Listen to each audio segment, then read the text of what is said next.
Ṣèyí ọmọ Ọ̀sán tó kókókó ayé ẹ̀ ti bàjẹ́. Ṣé rí VDM tó bá jẹ́ pé ẹ current lórí kinní kò sí ìlú tí VDM mọ̀ tó wọ̀ ọba ìjòyè gbogbo ọmọ àdìdé welcome ẹ̀. Kò síbi tí Ratel ò sí. Kò sí ibi tí Mákindé kéré láti organize anybody láti lọ pàdé VDM. Wọn ò bí ìyá láyà Mákindé dá. Strategy Ṣèyí Mákindé ó fail lórí ọ̀rọ̀ àwọn ọmọ tí wọ́n tún lẹ̀ yìí. Àkọ́kọ́ ó lose 1 billion. Ó lose ẹ̀. Láti fi tako Tinubu òun ló fi gbé VDM dìde. Àbújá ló ti ní kó máa tako ẹ̀ tẹ́lẹ̀ ṣùgbọ́n rẹ́ni tako VDM bẹ̀yẹ ló fi ní gbókè ìwọ má jáde ọ̀nà tá máa gbà ní ọ̀nà tá máa gbà nìyí. Àwọn òṣìṣẹ́ àwọn òṣìṣẹ́ tíṣà wọ́n jáde wọ́n ṣe protest wọ́n ṣe gbogbo ẹ̀ṣẹ̀ yìí Mákindé jáde sí wọn. ẹ̀yin èèyàn tẹ́ bá rántí bí ẹnijọ́ mẹ́ta mo sọ̀rọ̀ mo ní ìgbà tán rìlíìsì àwọn ọmọ iléèwé tí president wa Tinubu tán lọ gba àwọn ọmọ iléèwé jáde lọ́wọ́ àwọn agbésùmọ̀mí pé àwọn àṣírí Ṣèyí Mákindé ó ń tú jáde lóríṣiríṣiríṣiríṣi àṣírí Ṣèyí Mákindé àṣírí wọn ń tú jáde nísìnyí báyìí wọ́n ní Ṣèyí Mákindé ló ti kíni ló ti gbé VDM wá sí ìlú Ọ̀yọ́ pé kó wá protect ni pé ká lè rìlíìsì àwọn ọmọ ẹ mọ̀ pé lẹ́nu níbi oṣù kan sẹ́yìn VDM wá sí Ọ̀yọ́ state láti wá protect lórí àwọn ọmọ tí wọ́n kó lọ wọ́n ní Ṣèyí Mákindé ó mọ̀ nípa gbogbo ẹ̀ àti bọ́n ṣe kó àwọn ọmọ lọ àti bó ṣe ń fún VDM pé kó organize kó wá máa protect ní ìlú Ọ̀yọ́ ẹ wò ẹ wá kẹ̀kẹ́ fìdílé kẹ wá gbọ́ àwọn àṣírí Ṣèyí Mákindé èyí tó ń tú lórí ọ̀rọ̀ bàbá Tinubu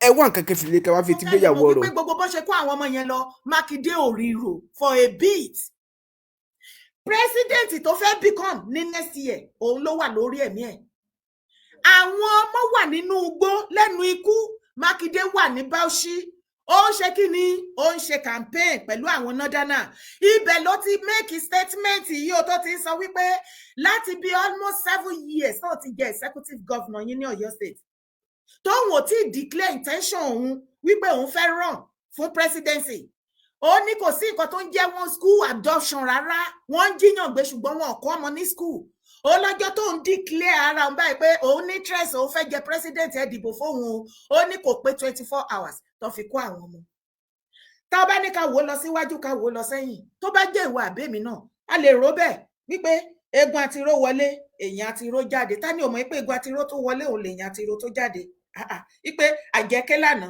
ọmọkúlé ni ṣùgbọ́n nígbà tí àwọn tí wọ́n jọ rin ìrìn àjò tó jẹ́ security officer wa tó máa gbé ohùn jáde wọ́n ń jẹ́ kó yé ìwọ àti èmi wípé for the past 6 months ni àwọn tó jẹ́ àwọn ọmọ gbé ní Oríire local government ni wọ́n ti ń plan ẹ̀ bọ́n ṣe máa lọ attack school àwọn schools yẹn more than 6 months ni wọ́n ti ń plan ẹ̀ ẹ wá wo àsìkò bí kinní yẹn ṣe lọ wà coincidence bóyá ó wà coincidence ni o bóyá politics náà ní federal àti state fi ń play o ṣùgbọ́n géèmù eléyìí tó ṣẹlẹ̀ yìí mo rí wípé mi ò rò wípé federal lọ́wọ́ sí kò mọ nǹkan kan pa ẹ̀ ṣùgbọ́n mo rí nírí wípé àwọn federal náà ẹ má bínú o tó bá ti di summer time báyìí mi ò mọ bí tẹ́síṣí ti máa ń gbẹ gbogbo everywhere o summer time báyìí ni o lóru ṣó yẹ kẹ́ ṣí máa fò Europe èyí Germany mo rírí o ẹ má bínú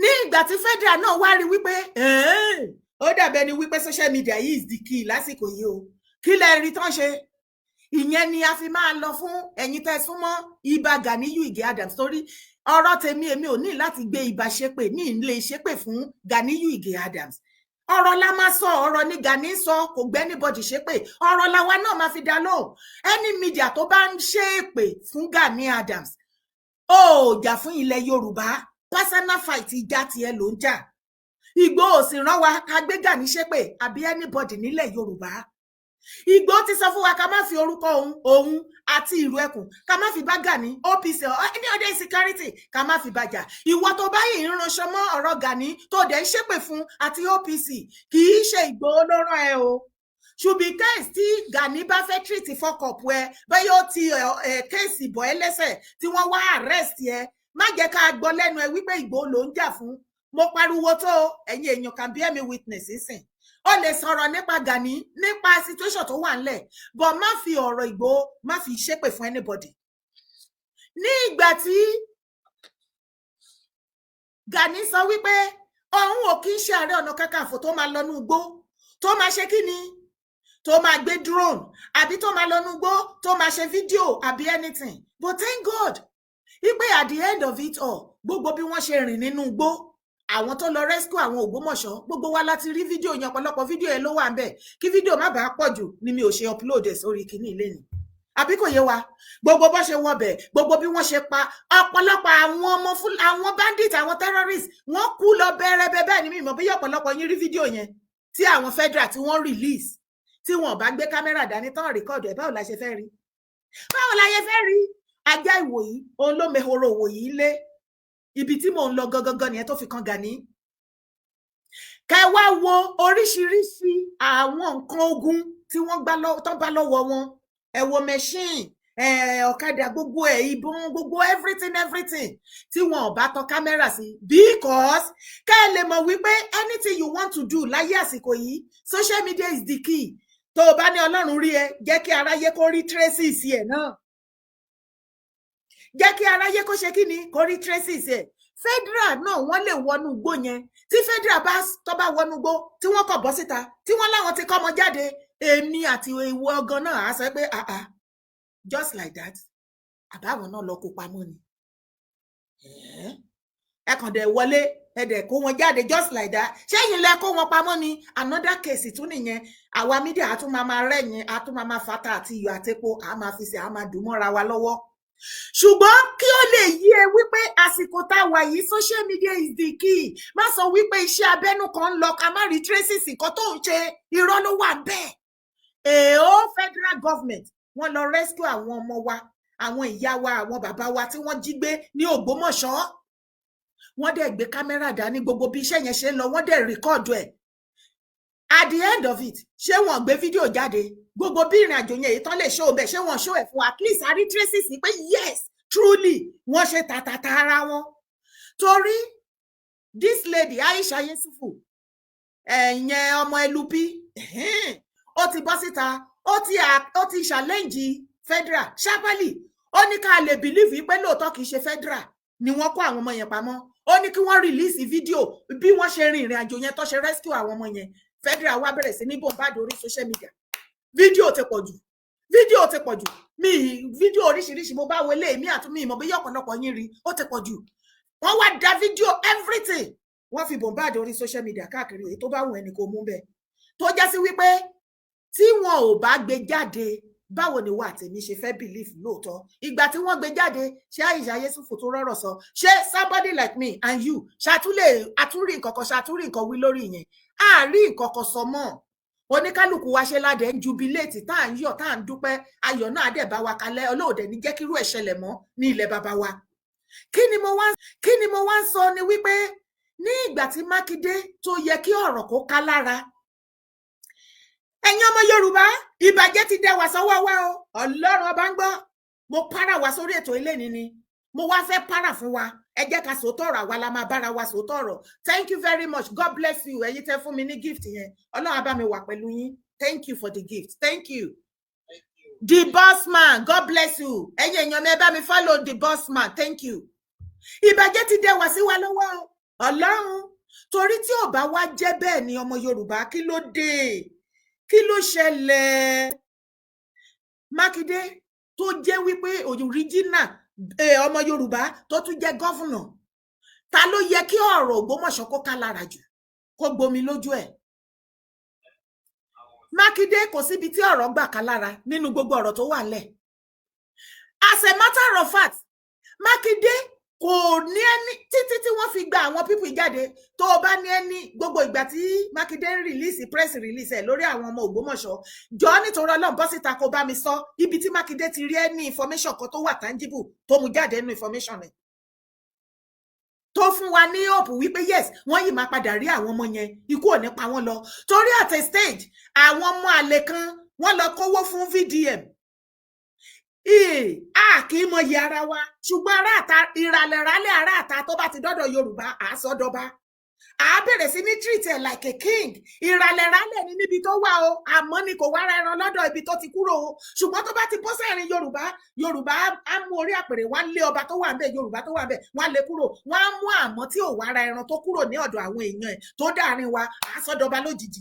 Àwa máa kẹ́, àwa máa gẹ̀. Tí ò bá wá jẹ́ bẹ́ẹ̀, Mákindé tó ń gbógun ti original ọmọ ọkọ ilẹ̀ Yorùbá tí wọ́n ní private security láti dá sí ọ̀rọ̀ yìí, tí Mákindé lòun ò fẹ́ rí wọn. Ṣùgbọ́n nígbà tí àwọn kan gbé owó fún VDM, wọ́n ra tíkẹ́ẹ̀tì, ó fly wá yìí síbàdàn. Àwọn boys ẹ̀ wọ́n ti wà ń bẹ̀ a day before, 2 days before. Àwọn Ratẹ́ gang wọ́n ti wà ń bẹ̀ dé. Ṣé Mákindé ò bọ́ síta? Ṣé kò lọ àdírẹ́sì VDM? Oh God Almighty! Ẹjọ́ ọmọ Yorùbá wo ló lè tó jẹ́ akíkanjú ara wa bẹ́ẹ̀ yẹn tó máa lóun fẹ́ ṣerú nǹkan bẹ́ẹ̀ yẹn, ṣé Mákindé máa dá sí? Ṣé bí gbogbo àwọn ọmọ líle bíi ti Ratel gang yìí, VDM, gbogbo àwọn ọmọ líle àárín wa, ọmọ Yorùbá tó jọ àwọn akíkanjú bíi ti VDM tó tún lákíkanjú ju VDM lọ, ṣe bí ẹ̀yin wọ̀nyí, ẹ̀yin gọ́fúnà, ẹ̀yin mínísítà, sínétọ̀, ẹ̀yin àgbààgbà, ẹ̀yin lẹ pa wọ́n mọ́lẹ̀, ẹ kó wọn sẹ́wọ̀n. Torí kò sí kọ̀kọ̀, kò sí àṣàdànù lára ọmọ kóòtù àjíire ilẹ̀ Yorùbá. Àwọn brothers wa ọmọ líle yìí náà, mi ò sọ wípé kó máa pa wá o àbí kó máa ba nǹkan jẹ́ o, ṣùgbọ́n kò sí ibi tí ọmọ líle, kò sí ẹ̀yà tí ò ní ọmọ líle títí wọn. Ṣé VDM ẹ rí bí àwọn ọmọ Benin, àwọn ọmọ Delta Edo, ẹ rí bí wọ́n ṣe ṣùrùbọ́, ẹ rí bó ṣe bò bí èèrà ṣe ń bo ṣúgà. Tó o bá ṣe gbọ́n VDM lásán, bó jẹ́ péjì ẹ̀ wọ́n á gbé lọ, anything wọ́n á rún ayé ẹ̀. Wọ́n dìde tí báyìí, ṣùgbọ́n tó bá ti jẹ́ títí Yorùbá, a máa tánù ni, bá a ṣe máa wá ọ̀ràn sí lẹ́sẹ̀ kí wọ́n gbé lọ sí police station, kán arrest ẹ̀, kán lọ pa, kó lọ kú, àgbùdọ̀ gbúrò ẹ̀ mọ́, kò gbúdọ̀ gba ṣáínì mọ́ mi lọ́wọ́, òun náà máa wá.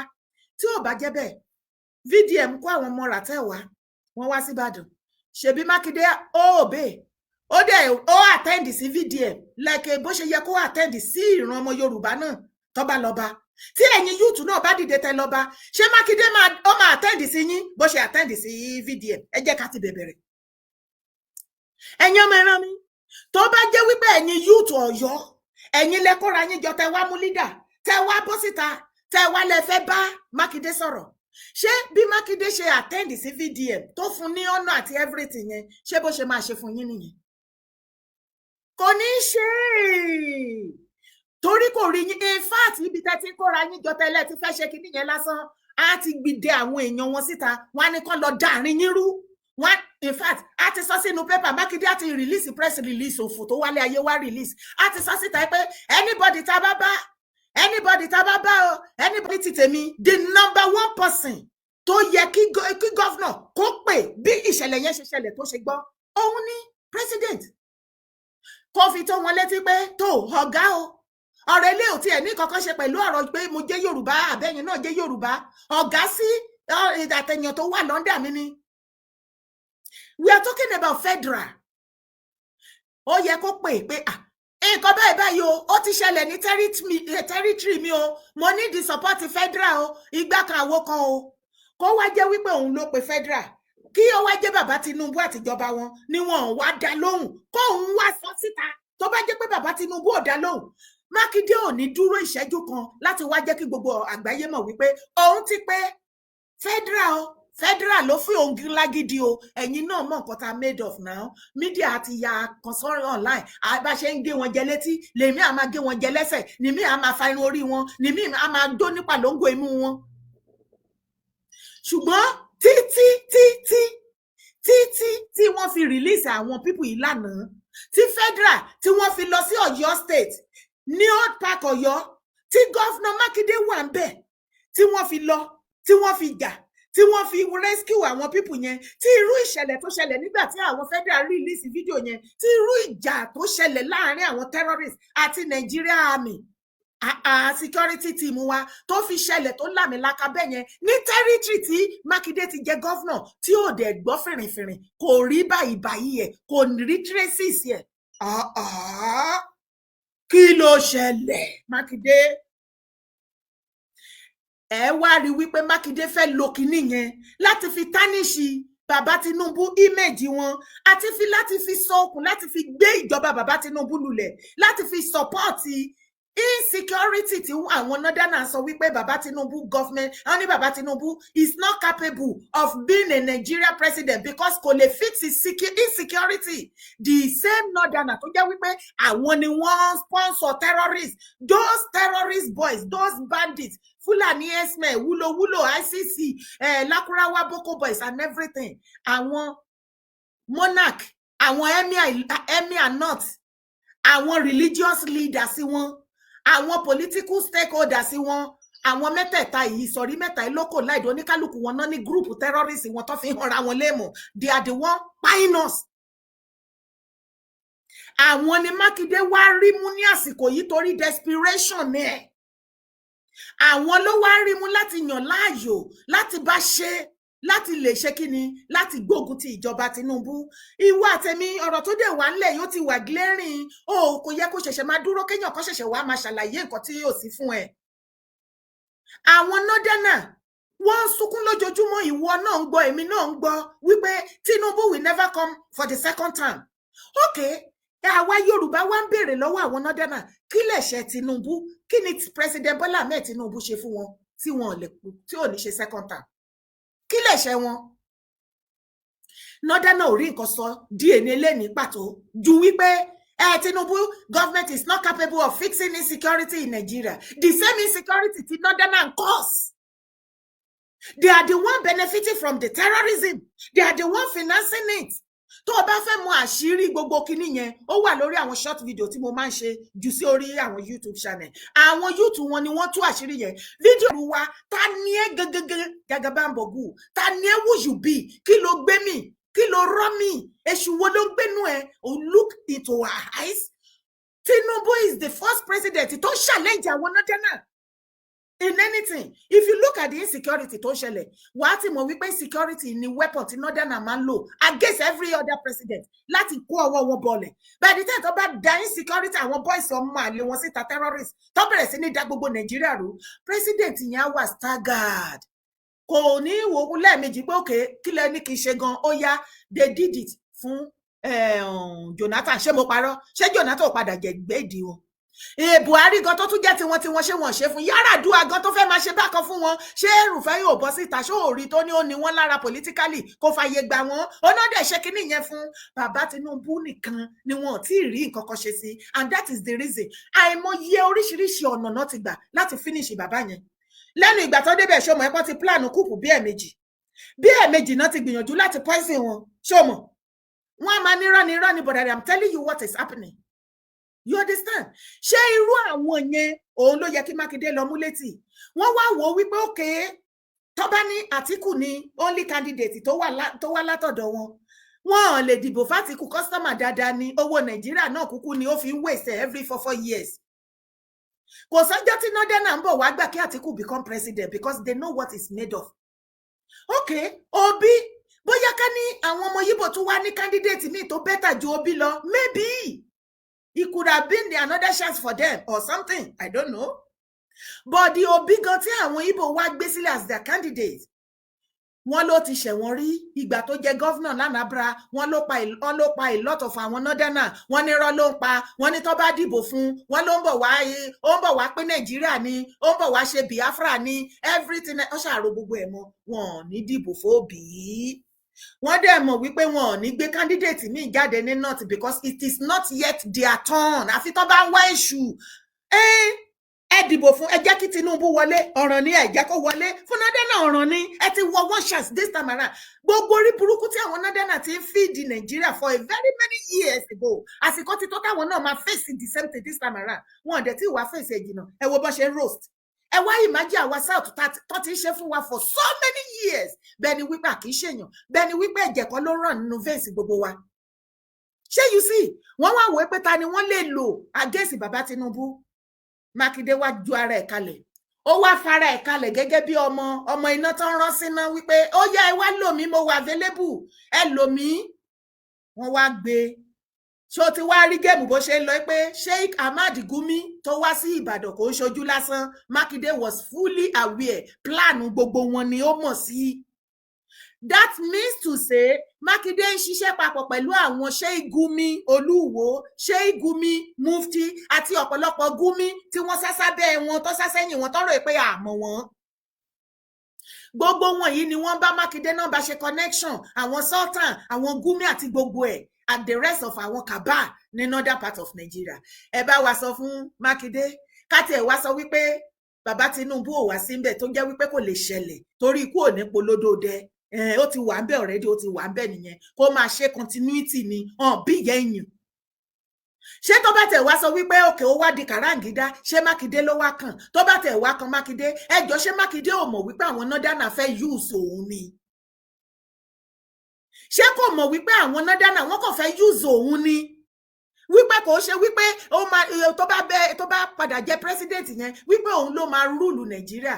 Ìsáídà kò jẹ́ Gumi ló máa rule àbí kó jẹ́ the last ọmọ kékeré kan òun ló máa rule tó máa fi ṣe president tí Mákindé kàn máa wà ń bẹ̀ ká ju toothpick sẹ́yìn tóun náà máa sign á kàn máa bọwọ́ lùwé wọ́n á kàn render useless síbẹ̀.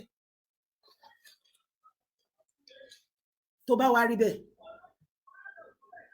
Màámi Adéọ̀kín ṣé wà pẹ̀lú mi mà? Mo wà pẹ̀lú yín o, mo wà pẹ̀lú yín. Nípa àlàyé tí mo ṣe yìí, màámi, jẹ́ bá mi rí àfikún sí. Bẹ́ẹ̀ ni o. À ń gbọ́ yín mà. Ẹ ti sọ ìtọ́jú gangan nínú ẹ̀. Mistake tí Mákindé ń ṣe leléyìí. Ó fi rí pé gbogbo nǹkan tóun fẹ́ ṣe yìí, òun tóun lọ bá àwọn Fúlàní, àwọn Haúsá, àwọn Kabal, kò mọ̀ wípé wọ́n fẹ́ lò òun ni. Tó bá dẹ̀ lò tóun máa useless, but òun lójú tààrà ẹ̀.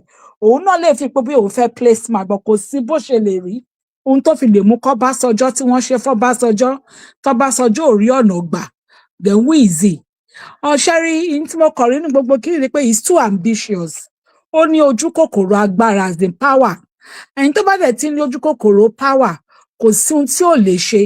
Even ọmọlàkejì ẹ̀ gan ó lè lò irú èèyàn tí Mákindé jẹ́ nìyẹn.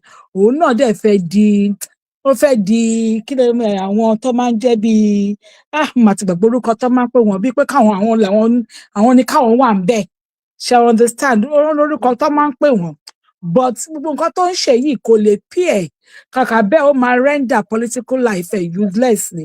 In fact ó yẹ kó ti máa palẹ̀ mọ́ ẹrù ẹ̀ pé after this tenure tóun wà yìí everything is over fún because political relevancy ẹ̀ ti ń lọ.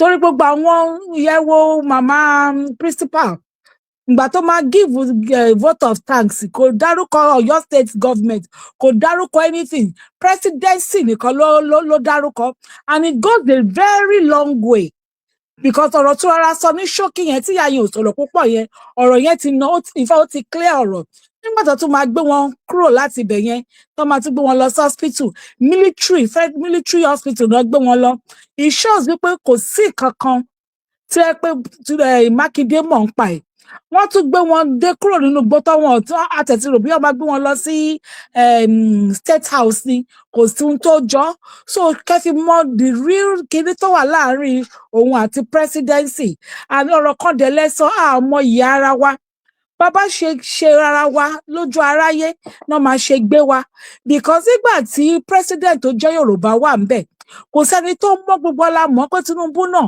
gbogbo alámọ̀ pé kò sẹ́ni tó pé bó ti wà ń bẹ̀ nìyẹn respect tó yẹ kí wọ́n fún no matter what nǹkan tó bá sí láàrin wọn ó yẹ kó sì lè honour president àti kó honour seat yẹn bó ti kó tẹ̀ honour presidency yẹn but àlọ́ àbí nǹkan tẹ̀sán Hausa man ò lè ṣe láyéláyé kò sí bó ṣe lè rí kò sí Hausa man tó lè ní pé òun máa ṣe kó òun gbójú wo Buhari nígbà ayé Buhari bó ṣe mọ̀ Mákindé ó ní ìgbéraga kò ní lè ṣe nǹkan tó ṣe fún Tinubu kò tẹ̀lé ṣẹ́ ni because àìmá lè ṣe ẹ̀ náà òun náà ló fi lọ dúró sẹ́yìn àwọn Fúlàní ẹ̀yà àwọn Fúlàní tó dẹ̀ dúró sí i náà ẹ mọ̀ bá ṣe manipulate ẹ̀ ni ó ṣò wípé wọ́n manipulate Mákindé all because nǹkan tó fẹ́ jẹ òun lè máa fi mọ̀ pé kò fi gbogbo ara taratara kó fi ṣe gẹ́gẹ́ bí ọmọlúàbí ilẹ̀ Yorùbá irú wọn yìí wọ́n lè talẹ̀ Yorùbá òun ni mo fi ní pé relevance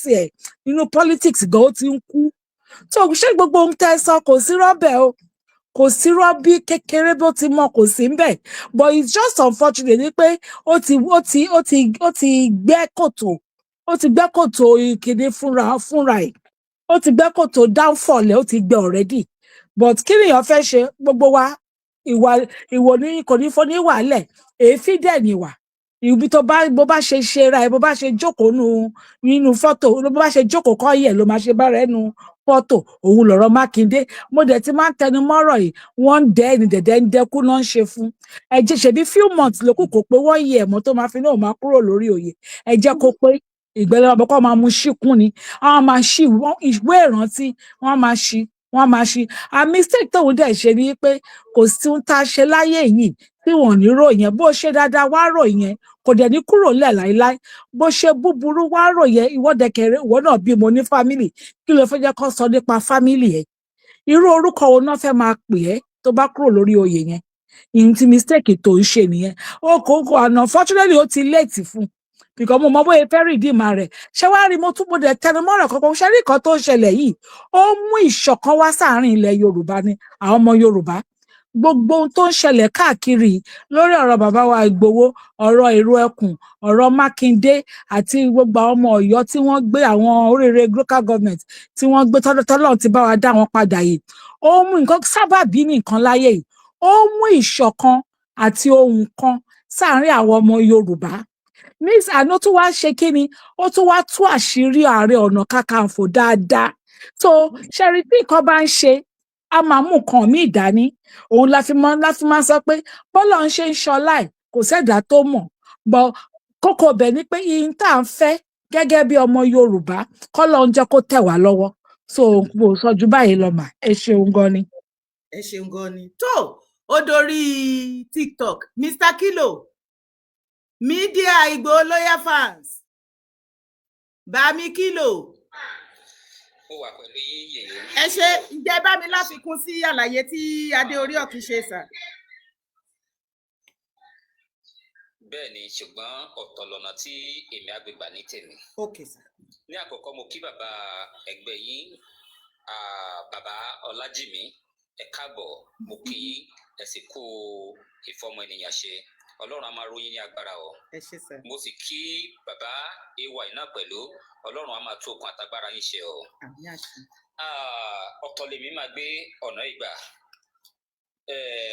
Mo disagree pẹ̀lú yèyé nípa ti ọ̀rọ̀ VDM pé ó lẹ́ni tó sponsor ẹ̀. Tẹ́ bá ní kó lẹ́ni tó sponsor ẹ̀, ká lẹ́ni náà tójú àtọ̀ tójú Ṣèyí Mákindé lọ, màá sọ ìdí, màá sọ reason fún yín lẹ́nìí. Nígbà tí VDM ń bọ̀, ẹ má gbàgbé o, ó ní kankan tó gbé VDM wá sí Ọ̀yọ́ state o. Nígbà tí ó ń gbógun ti kínápé orúkọ Tinubu ní ìlú Àbújá, arákùnrin kan láti Kogi, òun ló gbógun ti VDM pé ṣé ìwọ ò ní tìjú ni, nǹkan ṣẹlẹ̀ ní Ọ̀yọ́ state, ìwọ wá ń gbógun ti federal wípé federal ni ó máa find solution sí ọ̀rọ̀ yìí. Kò pẹ́ kò jìnnà bí ọ̀sẹ̀ kan síra wọn ni akọ̀dédé gbọ́ information lágbọ́ látẹnu VDM wípé òun lọ sí ìpínlẹ̀ Ọ̀yọ́ pẹ̀lú àwọn gáǹgẹ̀. Kí nìdí tí ẹ fi disagree pẹ̀lú yèyé? Àkọ́kọ́, Ṣèyí VDM, ta ni VDM tó fi jẹ́ wípé ó ń bọ̀ pẹ̀lú kọ́fà ẹ̀ nígbà tó máa láǹdì, ó láǹdì ní Ìbàdàn airport. Nígbà tó láǹdì ní Ìbàdàn airport, ibo làwọn student ti jáde? Ta ló kó student jáde? Ta ló kó student jáde láti lọ welcome VDM? Ta ni who is VDM? Màmá, ẹ jẹ́ kí n sọ níkan fún yín lẹ́nìí, ìjọba ń gbọ́ ọ̀kan tí mo sọ yìí. Gbogbo strategy Ṣèyí Mákindé ó fail lórí ọ̀rọ̀ àwọn ọmọ tí wọ́n túlẹ̀ yìí. Àkọ́kọ́, ó lose 1 billion. Ó lose ẹ̀. Láti fi tako Tinubu, òun ló fi gbé VDM dìde. Àbújá ló ti ní kó máa tako ẹ̀ tẹ́lẹ̀, ṣùgbọ́n rẹ́ni tako VDM bẹ̀yẹ ló fi ní gbókè ìwọ má jáde, ọ̀nà tá máa gbà ní ọ̀nà tá máa gbà nìyí. Àwọn òṣìṣẹ́ tíṣà wọ́n jáde, wọ́n ṣe protest, wọ́n ṣe gbogbo ẹ̀ṣẹ̀. Ṣèyí Mákindé ò jáde sí wọn. Òun lè fi béèrè pé who is VDM? Ẹ ti gbàgbé Ṣòwòrẹ́ ni. ṣé ẹ ti gbàgbé Ṣòwòrẹ́ ni àtọ́ ṣé báwọn kan náà ló gbé Ṣòwòrẹ́ dìde iṣẹ́ tí Ṣòwòrẹ́ ṣe kù ní VDM ló wá parí ọ̀nà tí àwọn méjèèjì tó gbé gbà ló wá yàtọ̀ ìdí nìyẹn tó fi sọ fún yín pé mo disagree pẹ̀lú yín ní àárín yẹn strategy 1 billion òun ló fail ilox tó fẹ́ gbé fáwọn ọmọ ẹ̀ta ilox méjì tó ń béèrè fún ó fail sharia tó ti gbowó ẹ̀ tí òmùnà tó máa gbé wọ inú constitution Ọ̀yọ́ state ó fail ọ̀gá àwọn arábí tó ń kílèmù ó fail àwọn machinery tó fẹ́ lò gbogbo ẹ̀ ó fail òun wá wò wípé wọ́n á fojú ìjọba wọ́n á fojú ìjọba Tinubu wọ́n á fi hàn nǹkan míì ó wá ṣe àṣe pé silent person náà tẹ̀ ní bàbá yìí náà bàbá náà wá lúgọ ó gbé ìgbé òdìdí pé kọjá lọ síbẹ̀ yẹn fún mi Tinubu gbé COVID jáde àbí Mákindé ó gbé COVID jáde ó ní ẹnikẹ́ni o tó jẹ́ kábẹ́tì o tó jẹ́ kinní kan o kò gbọ́dọ̀ ṣe kinní kan meanwhile Ìgbòho ti gẹ̀ẹ́tì nǹkan tó fẹ́ gẹ̀ẹ́tì already tẹ̀mí ò bá lè lọ ẹ má wọrí màá padà sílé mi ṣùgbọ́n àwọn tó máa wà bẹ́ẹ̀ bàbá kò fún federal state government ní ìfò yẹn. bẹ́ẹ̀ ni ìjẹ́lẹ̀ mọ́ pé bàbá yìí Ìgbòho ó ṣiṣẹ́ láti inú Ọ̀yọ́ National Park yìí ó ṣe dé wọnú igbó Benin Republic ó ṣiṣẹ́ yìí débi pé ó ṣe wọnú Niger State ó ṣe wọ Kwara State ó gbọ̀nà yẹn láti fi blọọkù Ìgbòho pé ní ti tọ̀yọ́ state ní ti tọ̀yọ́ yẹn òun ò ní jẹ́ kó rí ṣe Ìgbòho ló dìtẹ́ẹ̀tì pé ibi báyìí làwọn ọmọdé yìí wà ibi báyìí ni wọ́n wà ó wá fi iṣẹ́ yẹn lẹ̀ fún àwọn mílítírì yẹn láti pé kí wọ́n ṣe ṣùgbọ́n bí wọ́n ṣe fi sílẹ̀ tó lára àwọn ọmọ tí Ìgbòho fi sílẹ̀ láti bá wọn ṣiṣẹ́ ó dà ìpọ́n tó bí 5 tí wọ́n jọ ṣiṣẹ́ pọ̀ pẹ̀lú àwọn ẹ̀ṣọ́ aláàbò yìí nítorí náà kò sí bí wọ́n ṣe lè yìn wọ́n tó Ìgbòho ò ṣe yọ sílẹ̀ àwọn mílítírì kan ò lè yọ Ìgbòho sílẹ̀ wọ́n ń gbé fún tán àìpolongo kò túmọ̀ sí wípé àwọn ẹlẹ́mìí ni wọ́n gbọ́dọ̀ dáàbò bò dandan ni nítorí náà ṣe rí ní ti Mákindé ó dàbí ejò tá ń gé nírù ni tó wá ń jàporó ẹ má jẹ́ tàn yín kò síbi tí Mákindé ń lọ tẹ́lẹ̀tẹ́lẹ̀ àtìgbà tí ọ̀rọ̀ mi ti tó ṣe pẹ̀lú Tinubu tó ti fail àtìgbà yìí ló ti bẹ̀ sí ní jáporó ṣùgbọ́n nípa tí ibà tẹ̀tẹ̀ wá mínú lọ ẹ kàn mọ́mọ́ fìyà ń jẹ ibà ni o ẹ mọ́mọ́ fìyà ń jẹ ibà ni torí jẹ́jẹ́ ni ibà bó ṣe wà yẹ ayé ti sún bàbá náà ẹni ó ti rí pé wọ́n ti gé ránkì wọ́n ti gé kúrú ṣùgbọ́n bàbá ń wá ni tó máa tápà náà tó máa lẹ̀ mọ́ tó máa tápà 19 látara ẹ̀ tó máa tápà ẹ̀wọ̀n ti tiẹ̀ tí àná ti yà fi dórí òun lè ọ̀rọ̀ nǹkan tó kan ibà lọ́wọ́lọ́wọ́ báyìí ó rí wípé ibi tó ń lè gbé lọ súnmọ́ ó dàbí pé Ìgbòho orí tiẹ̀ rò mọ́ ọ̀dọ̀ Mákindé ló wá fìsí mọ́ sí òun ló wá ń kọ̀ǹtúrò Mákindé lọ́wọ́lọ́wọ́ bá ṣe ń sọ̀rọ̀ yìí. ẹ jẹ́ kí n tó àṣírí méjì kan fún yín ní last show tí a ṣe ayò ní ògbà mi nẹ́tíwọ́ọ̀kì yẹn ló fún mi láyè mo fẹ́ tú àwọn àṣírí 3 kan nígbà náà àkọ́kọ́ àwọn ṣe mọ̀ pé ìṣẹ̀lẹ̀ tó ṣẹlẹ̀ ní Ìbàdàn yẹn ní ọjọ́ ìjẹ́lẹ̀ mọ̀ pé wọ́n silent arrest àwọn 5 kan. tó ń jẹ́ nọ́dánà àbí. nọ́dánà kan o àwọn ọmọ Yorùbá wa ni o. ṣe rí mo fẹ́ tú àwọn àṣírí kan lọ́jọ́ yẹn ṣùgbọ́n ẹ̀rí ìdánilójú ò tí sí ẹ lè má gbàgbé lọ́jọ́ yẹn ẹ lè má gbàgbọ́ ní ọjọ́ yẹn ṣùgbọ́n ọjọ́ kejì tí wọ́n rìlíìsì àwọn àìkanú wọn sọ̀rọ̀. ìkejì bíi rẹ̀ ìjẹ́lẹ̀ mọ̀ pé ó bá àwọn àgbààgbà Fúlàní ó bá wọn ṣèpàdé.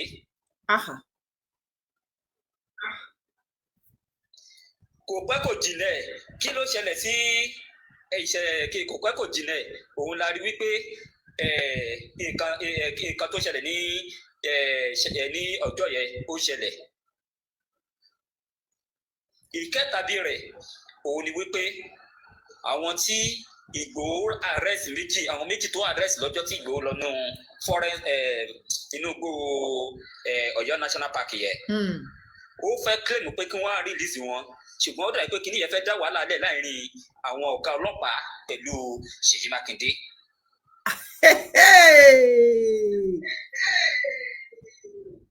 Ṣé rí, ẹ má jẹ́ àtàrà wa jẹ, ṣé rí ibi tí Ṣèyí Mákindé ń lọ yìí, Fáyọ̀ṣe sọ̀rọ̀ kan mo sì dì í mú. Fáyọ̀ṣe ní láyé òun ò lè forgive ẹ̀. Ẹ jẹ́ n sọ fún yín, ṣé rí nǹkan tó ń ṣe fún Tinubu lọ́wọ́lọ́wọ́ yìí, Fáyọ̀ṣe ò ṣe àfẹ́ sí Ọbásanjọ́ o, tí Ọbásanjọ́ ti impeach ẹ̀ dànù o. In fact Tinubu mọ̀mọ́ silent ni o. Ibi tẹ́ ti mọ̀ pé àgbà òṣèlú ni Tinubu nìyẹn. Ó kọ̀ silent fún ni. Ṣé rí ibi tó máa jáde kékeré ní ti Fubara. Ṣèbí wọ́n yọ Fubara, ó tún dá Fubara padà. Kí Ṣèyí Mákindé kó má bàdí bẹ́ẹ̀ ni. Then nípa ti àwọn ọmọ tí wọ́n kó ṣe rí, ẹ jẹ́ kí brief yín ní kinní kan bẹ́ẹ̀ ní àárín yẹn. Nígbà tí mò ń ka press àwọn defense headquarter tí mò ń kà, mo rí wípé negotiation náà fi release àwọn ọmọ yẹn. Negotiation yẹn ni wípé ṣé ìgbàgbé wọn ti conquer gbogbo family wọn ti arrest gbogbo family wọn. Àwọn wá sọ ó kọ̀ ọ̀la tán máa fẹ́ tán sọ tán halẹ̀ pé wọ́n máa pa àwọn ọmọ yẹn. Wọ́n ti ń halẹ̀ mọ́ àwọn military pé àwọn máa pa àwọn ọmọ yẹn. Làwọn náà wá sọ fún pé ìyá tani lágbájá ìyá ẹ. Wọ́n according to the information pé wọ́n lọ arrest àwọn kan ìyá wọn, wọ́n gbé àwọn ìyá àwọn kan, wọ́n gbé ìyàwó àwọn kan, wọ́n kó àwọn ọmọ àwọn kan. Bẹ́ẹ̀ni. Ẹ máa sọ̀rọ̀. Bẹ́ẹ̀ni. So ibi tí wọ́n ti ń sọ fún pé ìwọ bá ọmọ ẹ sọ̀rọ̀, tán bá ti pa ẹyọ kan nínú àwọn tí wọ́n kó yẹ àpà mẹ́ta lára yín ni. Ibi tí ìyá ti ń bá kan sọ̀rọ̀ ló ti ń sọkún, má pa dákun jẹ́ ká náà ráyé ṣe. Ìyàwó ilé náà bá tiẹ̀ sọ̀rọ̀, ọmọ ó bá wọn sọ̀rọ̀. Nígbà tán wọ́n rí pé wọ́n ti kọ́ńkà wọn níbi tí wọ́n lọ mọ́ ni wọ́n fi jọ̀wọ́ pé ó dáa tó kọ́ wá rí bẹ́ẹ̀ ẹ wá gba àwọn ọmọ yín. Ọ̀nà strategy tí àwọn military fi rí wọn mú ni àwọn intelligence yẹn fi rí wọn. Ẹ jẹ́ kí wọ́n ṣàṣírí kan fún yín. Ṣe rí àwọn intelligence tí wọ́n ṣiṣẹ́ yìí kì í ṣe àwọn tẹ́lẹ̀ rí níta o. Kì í ṣe àwọn tẹ́lẹ̀ rí níta o. Àkọ́kọ́ mo gbé fún àwọn Nigeria Army. Tó bá fẹ́ ṣiṣẹ́ wọ́n ṣiṣẹ́ o. Tí àwọn èèyàn wa bá fẹ́ ṣiṣẹ́ wọ́n ṣe o. Wọ́n good. Mo bẹ̀rù wọn ọjọ́ yẹn, mo bẹ̀rù wọn. Àṣé kí wọ́n ní nǹkan tá pè ní intelligence lóòótọ́. Àjọ DSS mo gbé fún wọn tán. Wọ́n try. Mo gbé fún àjọ DSS. They tried. Mo gbé fún ọ̀gá ọlọ́pàá yìí Dísù Látúnjí Dísù mo fi tọ̀wọ̀tọ̀wọ̀ mo fi dárúkọ wọn. Mo gbé fún bàbá yìí. Lára wọn gan kú náà. Lára wọn kú. Àwọn àìmọye àwọn sójà, àwọn àmọ̀tẹ́kùn tó kú síbẹ̀ lórí ìṣẹ̀lẹ̀ yẹn tí bọ́ǹbù tó ti sẹ́tì sílẹ̀ tó ti pa wọ́n. Then mo gbé fún kíná orúkọ Ribadu náà, àjọ tí ẹ̀ka tiẹ̀ wọ́n ṣiṣẹ́ takuntakun, àti àwọn Navy títí kan Air Force. Then orúkọ àwọn mẹ́fà kan yọ jáde ní àwọn tí wọ́n kọ́kọ́ mú pa Yorùbá mẹ́ta wà lára wọn. Bẹ̀ẹ̀tì nǹkan tó wọ́n bà mí ló jẹ́ jù, Yorùbá kan wà ń bẹ̀, kíní diary mi wà ní mo filẹ̀ síbi iṣẹ́, if not ká ní pé mo mú wá ní orúkọ wọn mo kọ́lẹ̀. Ṣé rí ìkan wà tó jẹ́ pé ọmọ Yorùbá ni, graduate ni, tó ti jẹ́ pé olóyè gidigidi ni ní yunifásitì. Bẹ̀ẹ̀tì nǹkan tó bà mí níjẹ́ jù òun ni logistic wọn. Irinṣẹ́ nǹkan kan tó bá ń bọ̀ òun ló máa ń gbà, ọwọ́ ẹ̀ ló máa ń dé sí, òun ló máa ń supply wọn. Ìyẹn ìkíní. Ìkejì, tán bá ti fẹ́ gbowó ransom, òun ló máa gbowó ransom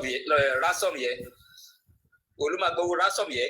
Then ẹni tó ṣiṣẹ́ gangan Àwùlà lórúkọ ẹ̀, tó ṣiṣẹ́ bí wọ́n ṣe wọnú Ọ̀yọ́ àbí oríire Yewata yẹn bí wọ́n ṣe wọbẹ̀, ọmọ bíbí ibẹ̀ náà bí sí. then ọ̀kan nù wọn ó wà ń bẹ̀ fóònù ọ̀kan lára àwọn ọ̀gá àwọn ajínigbé ó wà ní ọwọ́ ọmọ Yorùbá yìí ibi òun ní ẹni àkọ́kọ́ tí àwọn DSS kọ́kọ́ mú ṣe rí fóònù yẹn ni wọ́n fi track òun tí wọ́n fi rí mú nígbà tí wọ́n rí mú àṣírí ńlá mo gé fún yìí nígbà tí wọ́n rí mú àwọn wọ́n bi léèrè ipasẹ̀ tiẹ̀ ni wọ́n fi rí àwọn tó kù mú so nígbà tí wọ́n bi pé ó dáa àwọn tó kù báwo ló ti fẹ́ rí wọn báwo ló ti fẹ́ rí wọn ṣé mo ṣe tí èlé yìí ṣe òun ló máa ń gbóúnjẹ lọ fún wọn nínú gbó Old Ọ̀yọ́ National Park ń bẹ̀ yẹ wọ́n ti wà ń bẹ̀ yẹ kì í ṣe ọ̀rọ̀ oṣù méjì oṣù mẹ́ta tó ti ń survey ilẹ̀ ń bẹ̀ yẹ. àní intelligence sọ fún wa pé for the past 6 months nothing orchestrated nǹkan kan ṣe yìí. Ibi tí wọ́n ti kọ́kọ́ fẹ́ ṣiṣẹ́ ìtẹ́lẹ̀ north lọ́hùn náà ti fẹ́ lọ ṣe tẹ́lẹ̀ wọ́n wá rí wípé ayé ò lè gbóhùn wọn náà wọ́n fẹ́ fi disgrace ìjọba Tinubu ni wọ́n wá lànà wọ́n làdé ìpínlẹ̀ Ọ̀yọ́ títí di bá a ṣe ń sọ̀rọ̀ yìí ẹ máa gbọ́ kí náà korúkọ yìí akótilétà Ọ̀yọ́ ìyẹn Mákindé mi ò sọ́rí láti sọ bẹ́ẹ̀ as a governor mi ò sọ́rí fún. èèyàn tẹ́mi wà òjò lójú kí la fẹ́ sọ́rí fún nínú ọ̀rọ̀ ẹ̀ ó ń gbọ́ orí ti wá rò. Ṣèyí Mákindé ẹ bá mi bí ibo ló gbé fighter jet ibo ló gbé sí. 7.7 billion ibo ló gbé sí ó fẹ́ fi ṣe campaign.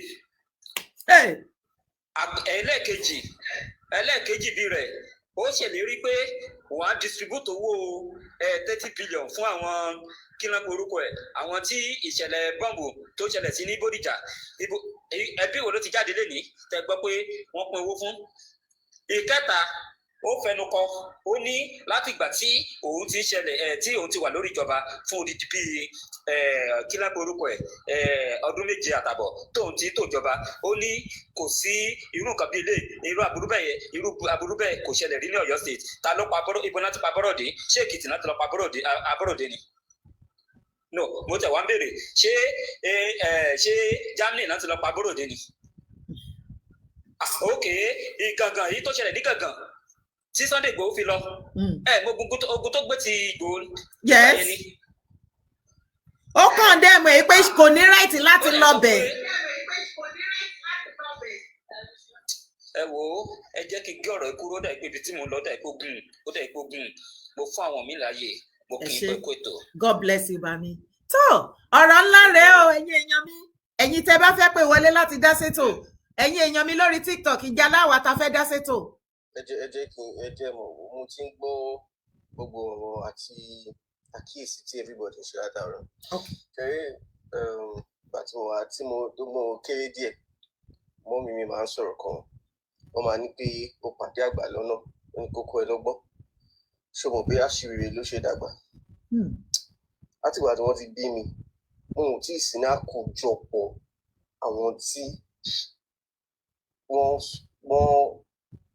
wọ́n sọ̀rọ̀ láì lo logic láì lo rationality láì lo reasonability láì wà very very in tune with dignity with integrity or with common sense because how does this make sense to all of you?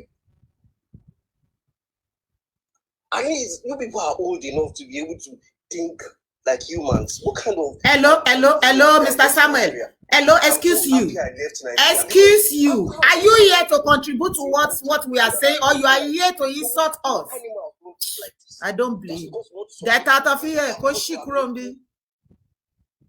Look at him. Look at this fool. You are an idiot. Can you imagine? Did we even invited you here? If you don't like what we are discussing, must you join us? Must you? You are a bastard. Ọmọ àlè ni ẹ́. Àwa wí tó rán mú fún yín pọ̀. Ṣógun náà fi sọ òyìnbó ni. Ẹ kálẹ́. Ọ̀kálà. Hello, ẹ kálẹ́ yìí. Ẹ kálẹ́, ẹ káàbọ̀ sórí ètò. Ẹ mọ̀ kú ètò ẹ̀kọ́ àtàárọ̀. Ètò nìyẹn. A dúpẹ́ lọ́wọ́ Ọlọ́run.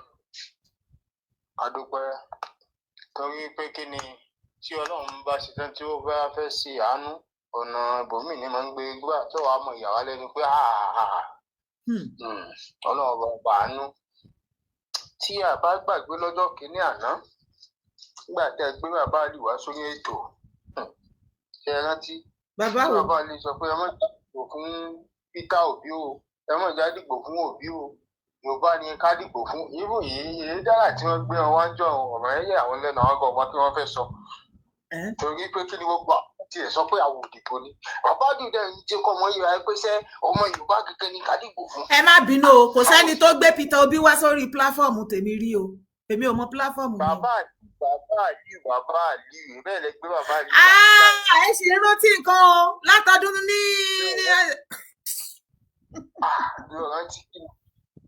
bàbá àlì ṣàtàkùn ni èyí dára ṣàṣọ pé sáà àwọn òdìbò ni bàbá àlùsà ní ká dìbò àwọn méjì bàbá àlù àti ààrẹ Lájí Àbáàsì àwọn ní ọ̀sà sọ fún àwọn Yorùbá ṣe ẹ dìbò Tinubu ni ẹ dìbò fún ẹ wá níbi tí Ọlọ́run kọjá sí fún wa báyìí ibi tí ọ̀rọ̀ tá a kó kọjá sí ibẹ̀ ni ó padà já sí àmọ́ ọwọ́ tá a fi mú un gbà tá a bá mú un bẹ́ẹ̀ àwọn àgbààgbà wo ní mọ kí ni tá a fẹ́. Ó ti wá bó àwọn náà lójú gbà tí gómìnà lọ síbẹ̀ yẹn ti lọ sí Ìgbòho tí lọ sọ pé dìde ní wọ́n ti mọ̀ pé nǹkan kan bẹ́ẹ̀ wọ́n ti lọ àwọn òfúra àwọn. Imagine Gumi tún láyé òun lọ sí Ìgbòho tún lọ dúró ń ya fọ́tò. Ṣé ẹ̀mẹ́ta kọ́ ló lọ bẹ̀rẹ̀ àbẹ́? Káwọn àgbààgbà àti ẹ̀wá ṣe ìsáìtì pé kí ni wọ́n wá lọ ń bẹ̀ kò sẹ́ni kankan tó ṣe wọ́n káwọn sí dípà wò mí náà ni. Nígbà tí wọ́n pa àwọn èèyàn wa tó ní gángan gọ́vùnà gbogbo lèmi ni mo jẹ̀bi ṣe rí gọ́vùnà lèmi ni mo jẹ̀bi ìmílẹ̀ wo kán bá gọ́vùnà fa gọ́vùnà èmi ni mo jẹ̀bi. Èmi ni mo jẹ̀bi mo fi dá yín lójú mo máa mú ẹni tó ṣiṣẹ́ yẹn sílẹ̀ máa fà kalẹ̀ dénú eléyìí ààrẹ anybody. Mo fi Ọlọ́run búra nígbà tí mo ń jẹ class captain ní Kano State Polytechnic ọmọ kan tó ní fóònù pọ̀ nínú kí ni mo kìlọ̀ fún láyé ìgbọ́dọ̀ rẹ̀ ń bì mọ́ lẹ́ni ọmọ Yorùbá ni mímọ́ kọlà àwọn náà sì mọ̀ ọmọ tó bá sọ pé kí ní ìmì kú lọ rìpọ́ọ̀tù ní department. ẹ ṣe bàbá mi. Ẹ̀mẹ́ta ọ̀tọ̀ọ̀tọ̀ ni àwọn ọmọ Haúsá yẹn lọ complain ní department pé kí wọ́n yọ àwọn lecturer sọ pé sáà ẹni táwọn fẹ́ lélẹ̀ wọ́n jó yìí. Hello, ẹ kálẹ́ o. Ẹ kálẹ́. Okay, ẹ fẹ́ dá sétò lórí TikTok. Ẹ má bínú, ẹ jẹ́ kí n dá sí call iná. After the call, you can speak, sir. Hello, ẹ kálẹ́ lórí phone. Màá pè padà. Rárá, ẹni mo ń sẹ́ pé ẹ máa sọ̀rọ̀ yín. Okay, àwọn kútọ́ tiẹ̀ sọ̀rọ̀ lẹ́ẹ̀kan ni mo fẹ́ bá sọ̀rọ̀. Ẹ sọ̀rọ̀, à ń gbọ́ yín. Sẹ́rí, Yorùbá máa ń pa òwe kan. Wọ́n á ní aláṣọ pípọ́n ni wọ́n máa ń folè lọ. Ṣó ti yé yín? Tí èèyàn kan bá wọ súùtù ń sìn tó bá jí ẹdìyẹ gbé ẹni táṣẹ bá pọ́n tó dúró jẹ́jẹ́ tí òṣòro náà máa fi lọ. Ayé Mákindé ti bàjẹ́ kò sẹ́ni tó mọ̀ páyé ẹ̀ ti bàjẹ́. So aláṣọ pípọ́n ni Mákindé òun ló ń kó dọ̀tí báyàn. Má tó sọ pé Mákindé gbówó fún VDM bàbá ńlá mistake ni bí òun fẹ́ kéèyàn fi àsọdùn bọ̀rọ̀ jẹ. Kò sẹ́ni tí ò mọ VDM. Ilẹ̀ Yíbò VDM máa lọ jà ń bẹ̀. Ilẹ̀ Haúsá ẹ wo gbogbo ibi tí ó máa lóun lọ pé bàbá wo òye bàbá ní olórí òkè ìṣáájú ogun. Ṣáwọn yẹn náà gbówó fún VDM ni. Freedom fighter ni. Tó bá jẹ́ Mákindé ló gbówó fún ṣé ìgbà tó wá síbàdàn ojú báyẹn fọ́ kò rí táwọn tó tún wá àtàkì ni. Mákindé á ti protect ẹgbẹ́ má fọwọ́ kan tiwa ni ẹ mọ̀ pé orí Mákindé ọmọ àlè ní kì í ṣe Yorùbá á ti dá gbogbo ẹ̀ lẹ̀. So nǹkan tèmi ṣe pè yẹn pé ẹ jẹ́ ká wà careful ká má lọ dá nǹkan tí òun ṣe ti gbogbo èèyàn ló ń gbọ́ program yín yèé dára. So kẹ́nìkan kan máa bọ́ sí online máa sọ̀rọ̀ with confidence bí ìpò mọ̀ nǹkan tó ń sọ. I totally disagree pátápátá alágbára náà irú ẹ̀kún has come to stay. Bóyá Mákindé máa kú ni o bóyá máa kó tó tó ní o wọ́n ti gbà tó bá máa fi ọjọ́ ààrẹ tó ti yanjú ẹ̀. Ẹ máa gbọ́ màmá.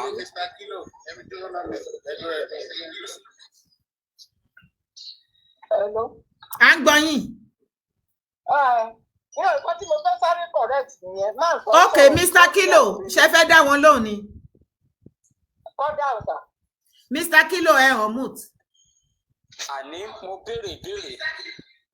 Ok, mo ti wà mute. mo sì ń béèrè mo ní ta ló dá àwọn student láti lọ welcome VGM tí ẹ̀yin ò dá sọ̀rọ̀ lórí ẹ̀ àní mo sì ń béèrè yẹn then àwọn tíṣà tó protest láti àwọn tíṣà gbogbo tíṣà tó strike tó protest ṣé Ṣèyí Mákindé jáde sí wọn ẹ ṣe gan.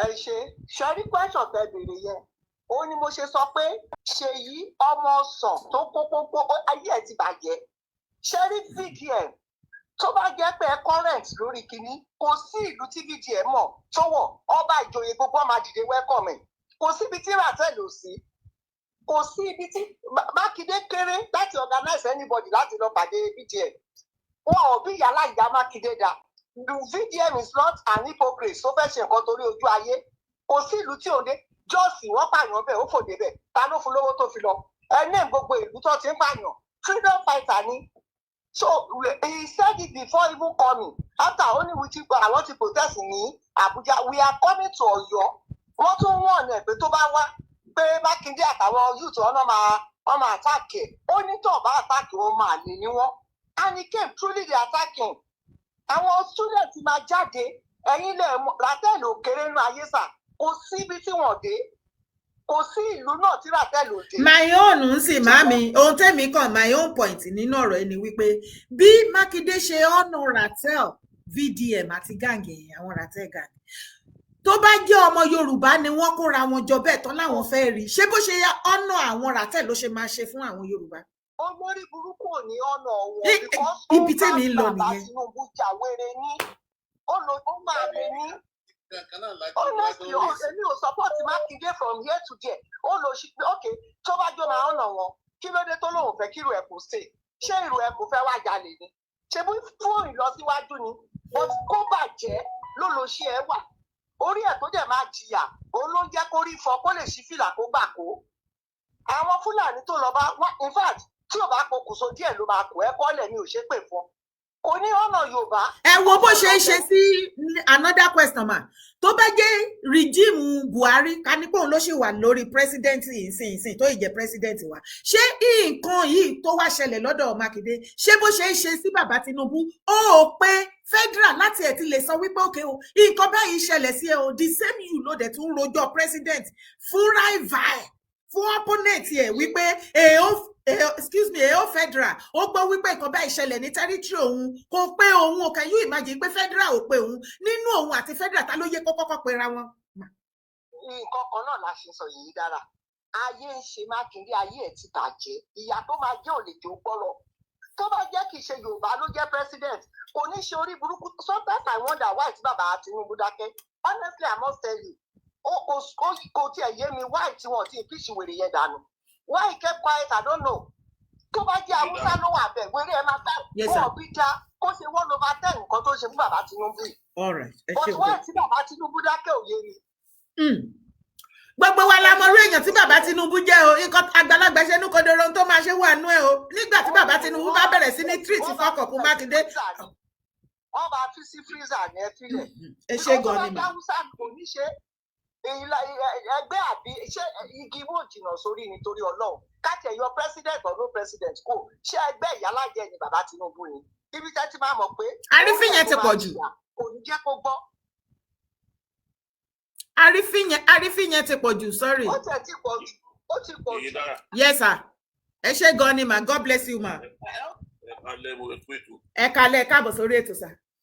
sẹ́rí nǹkan méjì mo fẹ́ sọ ẹ má bínú everybody mo sáré wọlé mo sọ̀rọ̀ nǹkan mi fẹ́ sọ ẹ rántí pé first time bàbá ní tó wà láàrin wọn lójó àwọn náà jọ mọ̀ lójó máa ń bọ̀ ẹ̀bùn Ṣèyí Mákindé Tinubu ló ṣe fún ní first time gbàtọ̀kọ̀ tó kàn bẹ́ẹ̀ ẹ rántí pé ó ló ṣe fún ìbò gbogbo Ọ̀yọ́ ṣètò lónìí bíbí tó ní kán dìbò fún kí n tó bá jọ wà láàrin wọn tó jọ dàrí wọn àwọn náà jọ mọ̀. kò rí lè kan àwa nǹkan kíkan tó bá wà láàrin wọn tó dàrin wọn rú kò síbi tó gbà kan wa bọ̀ láti fi ẹ̀mí àwọn aráàlú máa fi play game sí what we hate.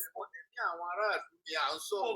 ó náà ní kò sọ fẹ́ nǹkan tí kò lọ náà nìyẹn pé kí wọ́n lo ẹ̀ kí wọ́n fi àwọn aráàlú kí wọ́n fi dàjà tó wà láàrin wọn.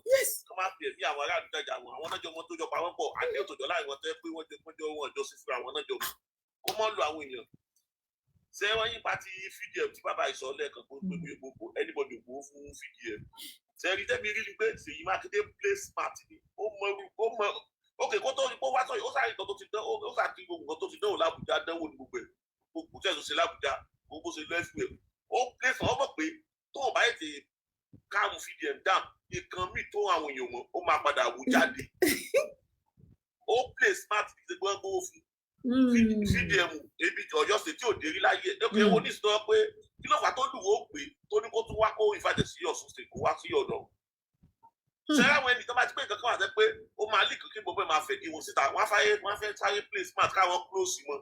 You see? wọ́n fẹ́ sáré The same irú ràtẹ́ gàǹgì tí VDM ń ṣe a ní àwọn ọmọ líle láàrin wa ńlẹ̀ Yorùbá o gbogbo gọ́fúnà wa ni wọ́n gbógun tì wọ́n tì wọ́n mọ́lé ni. ẹ wo nǹkan sí yàtọ̀ sí gbèsè tí bàbá Ìgbòho ń gbé ẹ máa gbọ́ mi ẹ máa gbọ́ tí ó ṣe mọ̀ pé ẹ jẹ́ ká sọ̀tọ̀ fúnra wa èèyàn Ìgbòho lèmi tẹ́rí tí Ìgbòho tí Ṣèyí Mákindé òfin ìgbà ní pé ẹ má gbàgbé pé wíwọlé Ṣèyí Mákindé first time ẹ̀ Ìgbòho ló Ṣèyí Ìgbòho ṣẹ́fù ìjà ti wà láàrin wọn tó kò fẹ́ ó mọ̀ sẹ́ ibi tó ti ṣe Sunday Ìgbòho lọ́wọ́ ó mọ̀ sẹ́ ibi ó mọ̀ nǹkan tó ti dánwò tẹ́fẹ́ sọ pé ilé Sunday Ìgbòho tó lọ àtàkì ní ayé Buhari tẹ́fẹ́ sọ pé Ṣèyí Mákindé ò mọ̀ pẹ̀. ó mọ̀ náà ṣe bóun ní executive governor ṣó possible kó máa inform ẹ̀ ni. tó fà á tó fi pé kò fẹ́ anything ó kéde ìgbà tó lu ọ̀sùlárí tán ìbò ló dọ̀ ọ̀sùlárí padà sí. ó dá padà sẹ́wọ̀n. Ṣèyí Mákindé ò lè bá Sunday Ìgbòho sí láláì kò ní gbà. ó nu Ọlọ́run kó ní ìṣòro. kò bá Ìgbòho ṣe kò sí anybody tó fẹ́ bá ṣe mọ́ láàrin gbogbo àwọn brothers wa tó jọmọ líle yẹn. tí wọ́n máa ń dánwò ní pé ó tó kóòtù wọlé second time òun ò ní dẹ́ anybody mọ́ bọ́n tó fi ń ṣe tó ṣe ní ṣe ó pé ó fẹ́ fàyàn lẹ̀ kó tún lọ kó continue ṣe tó ṣe lẹ́yọ̀ state ó lẹ̀ kó ti ń gbó lọ́wọ́ àwọn èèyàn ẹ tó fẹ́ fàyàn àwọn èèyàn nídìbò fún ló fi ń da ogbó nǹkan rúbà tó mọ̀ kó fẹ́ lu ẹ tó yẹ kó máa kọ́ fàdí o ṣe tó ti dánlẹ̀ wò lọ́yọ̀ state pé tẹ́lẹ̀ mi bá wọ bẹ̀ wọ́n máa gbé wọ́n máa sẹ́yìn ló fi ń wọ ẹjọ́ máa fẹ́ ẹjọ́ kó máa kọ́ fà irú tí Tinubu ṣe lẹ́kọ̀ọ́ tó yẹ pàwọn tiẹ̀ ló wọlé lòun náà fẹ́ máa dùn náà fẹ́ dánwò ní Ìbàdàn lọ́yọ̀ state kò lè wọ́ọ̀kì fún láláì ó mọ̀ wípé tó o bá èdè lọ́wọ́ attack wẹ́kọ̀ Sunday Igboho àwọn oríṣi VDM kó sọ tútù kó àṣírí atú. kò sí máa tú jáde tó ń pọ̀ táwọn yẹn gbé wá wọ́n máa ó dẹ̀ òdì mọ̀ bá ṣe ló máa àwọn èèyàn máa jọ̀pọ̀ náà wọ́n máa jọ wọ́n máa fẹ̀ gidi. ṣẹ̀ráyé wọ́n wá ń pọ́n àwọn ọmọ líle aráàta àwọn ń pọ́n lé against àwọn títọ́dọ̀ tí wọ́n tó ń lò tó wà useful fún wọn. àwọn tó ti palẹ̀ mọ́ ọ̀sẹ̀ dẹ̀ tẹ́ wọ́n bẹ̀rẹ̀ ó wà kó tí tilẹ̀ bá bẹ̀rẹ̀ báyìí wọ́n máa bẹ̀rẹ̀ sọ́kọ̀ tilẹ̀. ṣẹ̀ráyé.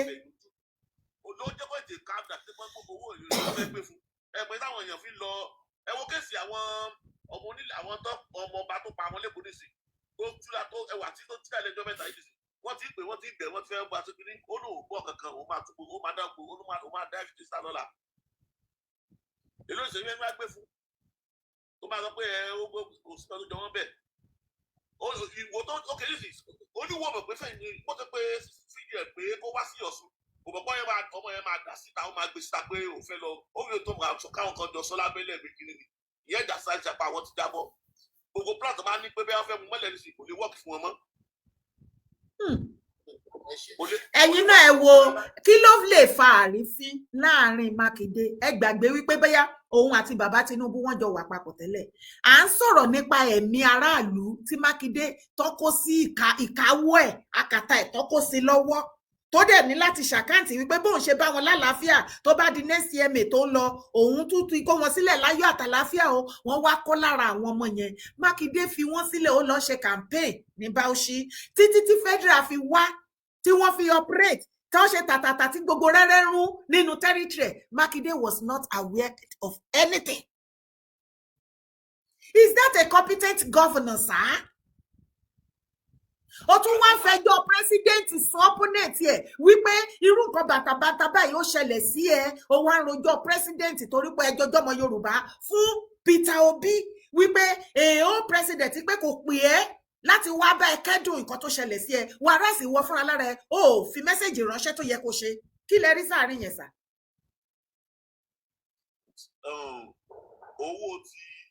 owó tí tó ṣẹlẹ̀ ní UI tí wọ́n gbé bílíọ̀nù kó fún àwọn tó ibi tó ṣẹlẹ̀ sí. àwọn olófowó yẹn jíṣẹ́ fún. 30 billion. sẹ́kọ̀ ìyẹn gan ọ̀gbọ̀n kó ìyẹn gan bí president ní lọ́wọ́lọ́wọ́ lé lórí wọ́n gbówó fún ẹ kó sáà ti kọ̀sẹ̀ owó lẹ́mọ̀ká wò ló òfowó jẹ́ tí ìbá ti Fáyọ̀sé tó tú àṣírí ẹ̀ síta àwọn èèyàn mọ̀ kankan wọ́n ti gbówó fún ẹ. ṣé yẹ kó tó omi ìmọ̀ wá ó yẹ kó tẹ̀ di kíláàsì lọ́wọ́ àjẹsí kan lọ́yọ̀ sí ti honestly tí ò bá jẹ́ pé Fáyọ̀ṣe tú ẹ̀sìn. Tinubu ti jẹ́ tìjú ó yẹ kó ti di kíláàsì lọ́wọ́ àjẹsí kan ti gbé sójà kan gbé lójú ẹsẹ̀ gbogbo tájú pé kó tó dúró nílẹ̀ ìṣàkópa ní tẹ́lẹ̀ yẹ. Tí Tinubu náà bá tún tètè lọ gbé bẹ́ẹ̀ yẹn àwa náà látún máa sọ̀rọ̀ pé ó ṣe wájú ọmọ Yorùbá nìkan ló wá ń ṣe báwọn kinní kan. Yes sir. Yes. Brother mi Mr. Kúnlé ṣe rí tàbá sọ ń kọ́ pé gbogbo wa náà dẹ̀ la dẹ̀ mọ olódòdẹ o bàbá yẹn náà sán lórí o tó bá bẹ̀rẹ̀ tí a máa mú ti o but Tinubu bàbá Nàdẹ́kò ni o ó mọ nǹkan tó ń ṣe o. Ọ́fíìsì láti Canada ń bẹ.